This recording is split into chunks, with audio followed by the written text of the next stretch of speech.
never let it go. Move the sound from the music, the moment you own it, you better never let it go. You only get one shot. Alisha the Hun here. Welcome back to the Purrfect Date. And let's continue on with our journey. We just met all the cats. So now we're going into the night time in our tent. So let's get this moving.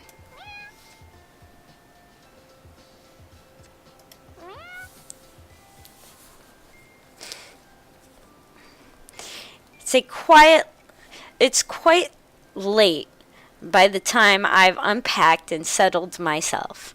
But I want to write my journal entry before I sleep. Oh, look at that. I journal. I'm awesome. Look at this mess. It looks like my bedroom. I always say that, though. Every time I see a messy room, I'm like, this looks just like my bedroom. Oh, my God. I'm surprised at how chilly it is. I have pulled my sleeping bag right up to my chin, but I still feel goose pimples bloom over my arms. Shivering, I rub them to warm myself up. I rub my goose pimples. Yes, my goose pimples. I call them goosebumps, not goose pimples, but that's pretty funny. It makes me smile to think that this inherent reaction to the cold is what will be keeping my new feline friends warm tonight.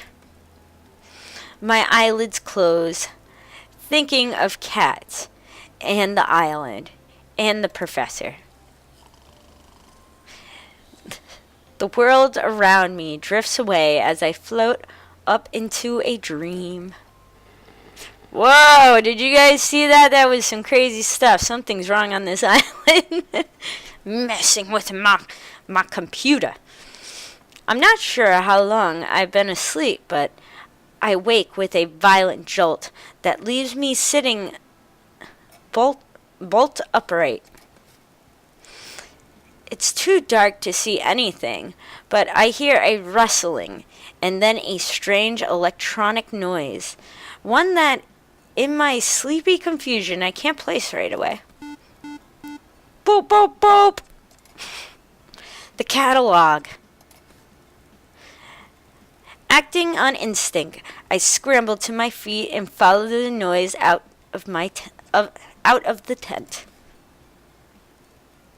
I look around me, and my fears are confirmed when I catch sight of a pulsing red light getting fainter in the direction of the forest. I snap into action, running as fast as I can. Barefoot, dressed in my pajamas, running at full speed into the forest in the dark of night. I must be crazy. The words of Professor Purrfect are ringing in my ears. I need you to protect it above all else. My legs are trembling beneath me. I stop, feeling my heart beat heavy throughout my body. I wheeze in and out, my breath bellowing in front of me in white puffs. I shouldn't feel like this. Why am I so dizzy? I try to get my bearings and realize I've blundered perilously close. Perilously close. Sorry, guys. Like I said, reading's not my strong point. Close to the danger zone. I can just make out the shape of some large animals in front of me before my eyes close and I drop to my knees. Whoa, there it goes again. Dot, dot, dot. I open my eyes. The calico cat I scanned yesterday is sitting in front of me. She drops the catalog at my feet. Whoa, there it goes again. I pass out. do do do do do. Hello, can you hear me? Fluffy butt. Are you okay? McMurphy. Kibbles. What is it? Snooty booty. Don't be ridiculous, Kibbles. It's a human. Oh, yeah, yuck. I can smell it now. It smells like a human. Oh, do be quiet. Are they alive? Of course it's alive. It's breathing, you imbecile. Why isn't it moving? Would you come on and give them some space? Move back a bit. Yes, stand back. Move out of my way. Let me have a proper look. I begin to come to. The Sphinx cat is standing over me as I open my eyes. We stare at each other for a moment while I try to take in what's happening. Is this one defective? Oh, I feel sick. I'm gonna puke. The cats watch me intently. Am I going insane? Ouch, my head. What is it chattering about? They're scared and confused. Let me talk to them. Human, are you alright? You, I remember. You took my catalog. Oh, but I gave it back to you. It's back in your pocket now. I try to reach into my pocket and realize my hands are scratched to shreds. Oh, jeez. Ow, ow, ow, ow, ow, ow, ow, ow. What's wrong with my hands? I try to stand. Ow, ow, ow. My feet. What happened to me? Yeah, I guess that's from all the climbing. I told you it wasn't ready for that. What's that? Ready for what? It's an anatomical structure. Is far too delicate. I tried to slow it down. Yeah. Floof, you try restraining a human who's that determined. It was like a marigay.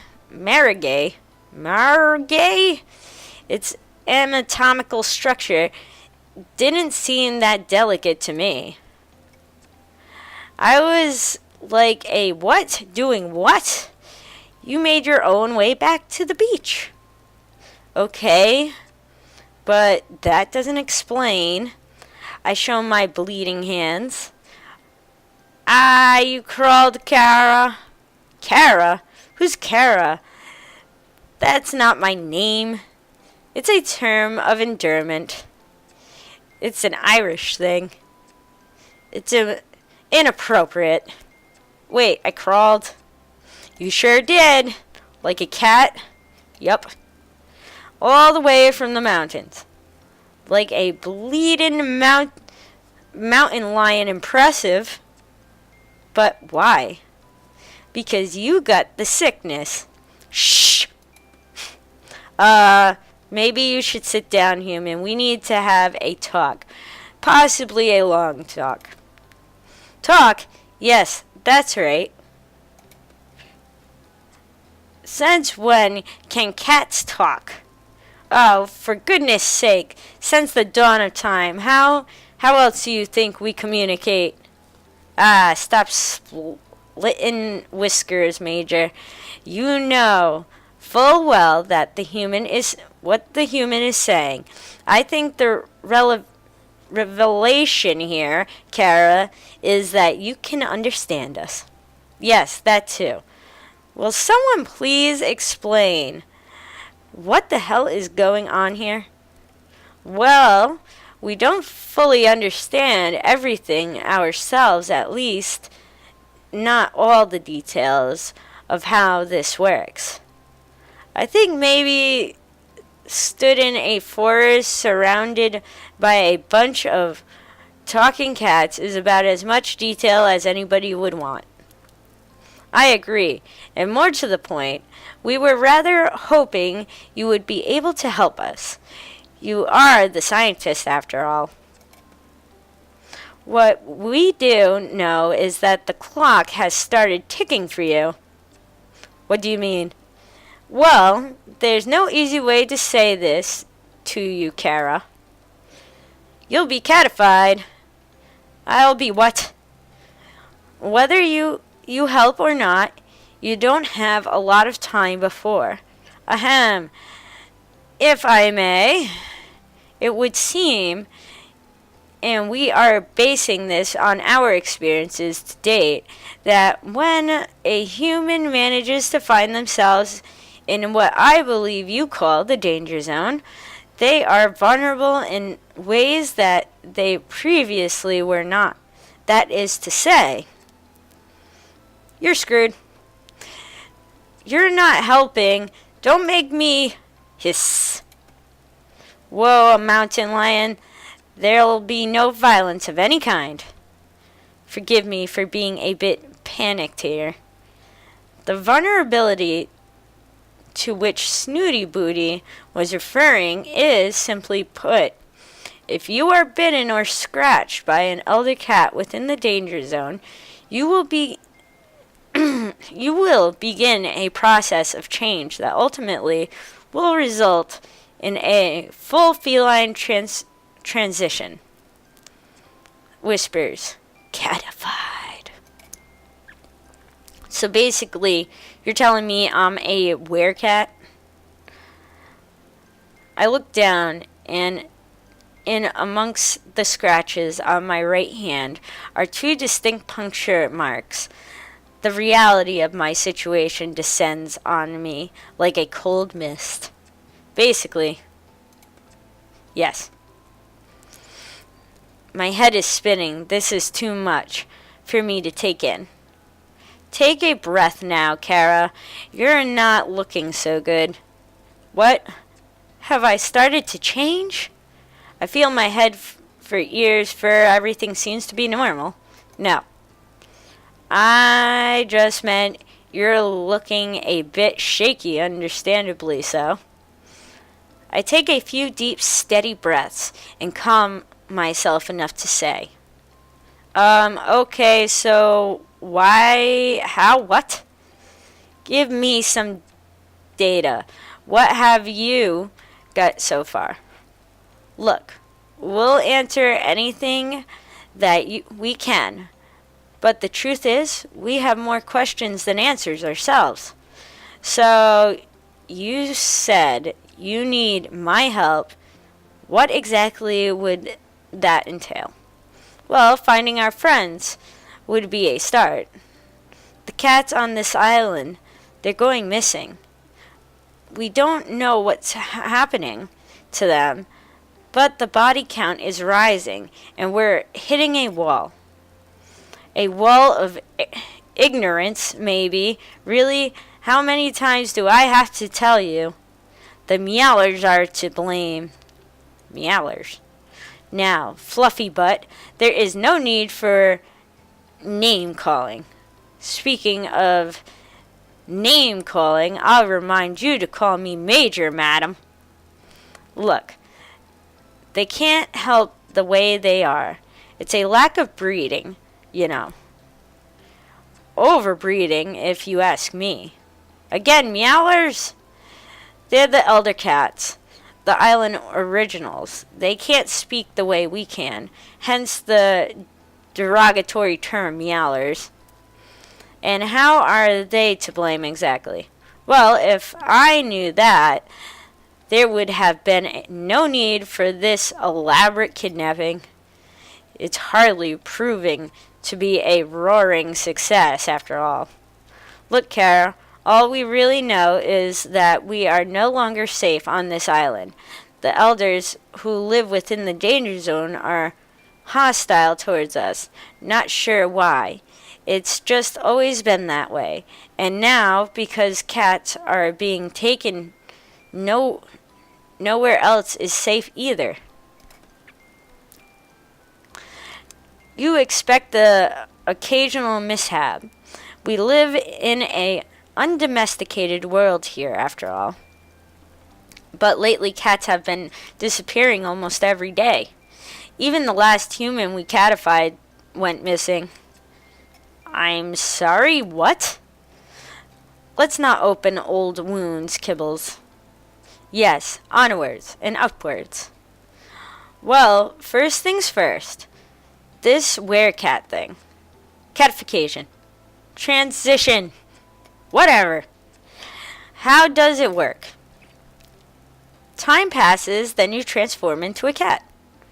Yeah. It's a gradual process. It's different for everyone, but you won't just turn overnight. The clock is ticking, however.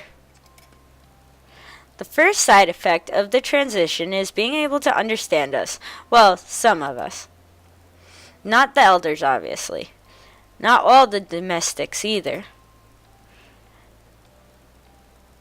Then you have the whole heightened senses thing, the increased agility, the crazy body hair stuff. Let's not worry the human with all the details just yet. I assume there's an antidote.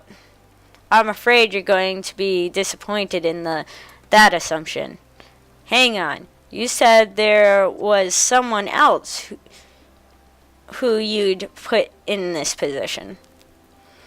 Well, let's hope you're a better bet than that they were. Unfortunately, they weren't able to discover an antidote or get our friends back. I know where their notes are, though. Really? Trade. Huh? You help us, and I'll give you their progress notes. So what do you say, Kara? Will you help us? You know what? I'm going to help the kitties, because I have no choice anyways. I'm going to turn into a cat anyways, right? So help the kitties. Not much of a choice, really, is it? Afraid not. Okay, fine. So where do I start? Is there anything you can tell me that will help me track down your missing friends? Will no one listen to sense? Start with the meowlers, and I'll eat my hat if it doesn't end there, too. Whisper. Don't mind him. He's set in his ways. We have every reason to believe the abductions take place in your part of the island. Yes, nowhere near the danger zone or the elders. Well, that doesn't make much sense. But I suppose nothing does around this place. My catalog starts beeping. Oh, my alarm, I have to get to work. You run along now. We don't want you arousing suspicions with your people. You can meet with us later. I'll make sure those reports are in your tent before this evening. Thanks, Kara. You're one in a million. I imagine the odds are far greater than that, given your new health status. Go. And thanks from all of us. Woo! So that's how I start turning into a cat. Well, I'm going to end this here.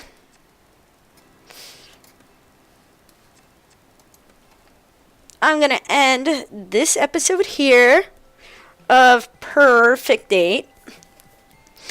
And if you like this episode or the content, whatever you want to call it, make sure you press a like on that like button. And if you didn't like it, press dislike. Let me know how you feel about this. Let me know who your favorite cat is in this. And just leave a comment. Make sure to subscribe if you're not already subscribed. And press that little bell icon so you can get notified every time new content comes out. Well, with that, peace up, bros. And I'll see you guys in the next one. Bye-bye.